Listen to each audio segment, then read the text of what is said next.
کہ تمہارا سب سے بڑا دشمن کون ہے، تو اس نے عراق کا نام لینے کی بجائے کہا امریکہ۔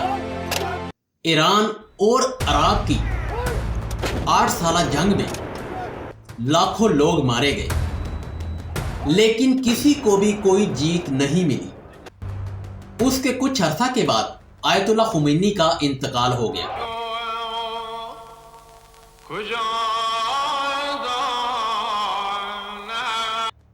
اور اس طرح ایران کا سپریم لیڈر علی خامنائی منتخب ہوا۔ علی خامنائی کے اقتدار کے 14 سال بعد امریکہ نے عراق پر الزام لگایا He develops weapons of mass destruction. کہ عراق کے پاس نیوکلر ویپنز موجود ہیں اور صدام حسین دہشت گردوں کی مدد کر رہا ہے۔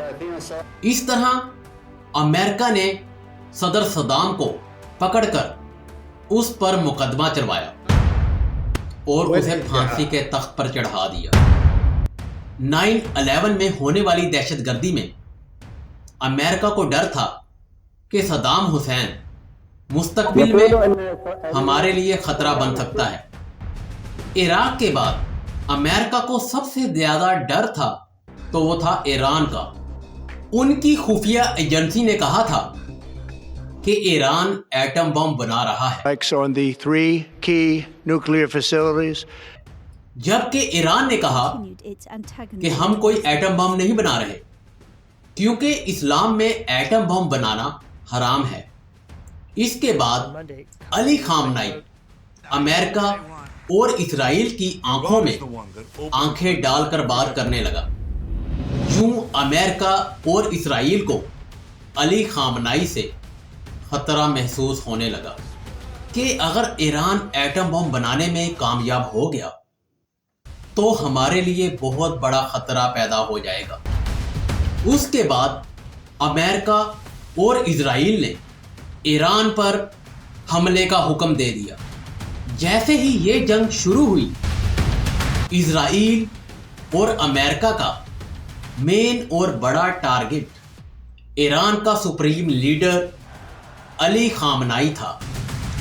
اسی لیے ایرانی انٹیلیجنس نے علی خامنائی کو آفس کے پیچھے ایک بنکرس میں رکھا ہوا تھا، لیکن اسرائیل اور امریکہ کی انٹیلیجنس کو علی خامنائی کی موجودگی کا علم ہو گیا تھا، اور یوں اگلے ہی روز امریکہ اور اسرائیل کے 200 جنگی جہازوں نے ایران کے دارالحکومت تہران پر، جہاں علی خامنائی کا آفس تھا، وہاں 30 سے زائد میزائل فائر کیے۔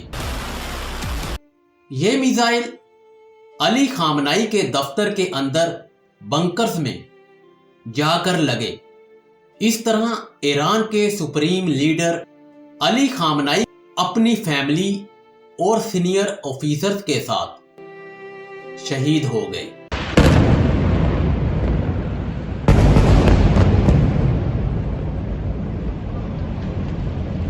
سوال آج بھی وہی ہے کہ 1.5 ارب سے زیادہ مسلمان ہونے کے باوجود بھی ہم کمزور ہیں۔ کیا ہم ہتھیار خریدنے میں اور ان کو سٹور کرنے میں ہی لگے رہیں گے، یا کسی مسلمان کے لیے اس کا ساتھ بھی دیں گے؟ جب تک تمام مسلمان متحد نہیں ہوتے تب تک ہم امریکہ اور اسرائیل کا کچھ نہیں کر سکتے۔ اس طرح اگلی باری کا انتظار کے علاوہ اور کچھ نہیں رہ جائے گا۔ کرنل قذافی، انتم ما عادش عندكم ثقة في اللجان الشعبية خلاص. صدر صدام، إلا أن على أمريكا أن تحترم العرب. شاہ فیصل، تروني أنا بنفسي وإخوتي وأبنائي أمامكم. اور پھر آیت اللہ خامنائی۔ مرگ بر امریکا یعنی مرگ بر یہ سب کے سب ٹارگٹ بنے ہیں اسرائیل اور امریکہ کے۔ وہ کبھی بھی نہیں چاہتے کہ ہم مسلمان متحد ہوں، اور وہ یہ کبھی بھی نہیں چاہتے کہ ہم مسلمان ایک سپر پاور بن سکیں، ہم نیوکلیر پاور بن سکیں۔ وہ صرف اور صرف چاہتے ہیں کہ ہم غلامی کی زندگی گزاریں، ہم ان کے غلام رہیں۔ حضرت محمد صلی اللہ علیہ وآلہ وسلم نے سچ فرمایا تھا کہ یہود و نصارہ کبھی بھی ہمارے دوست نہیں ہو سکتے۔ یہ جنگ ایران کی جنگ نہیں ہے بلکہ یہ مسلمان کی جنگ ہے۔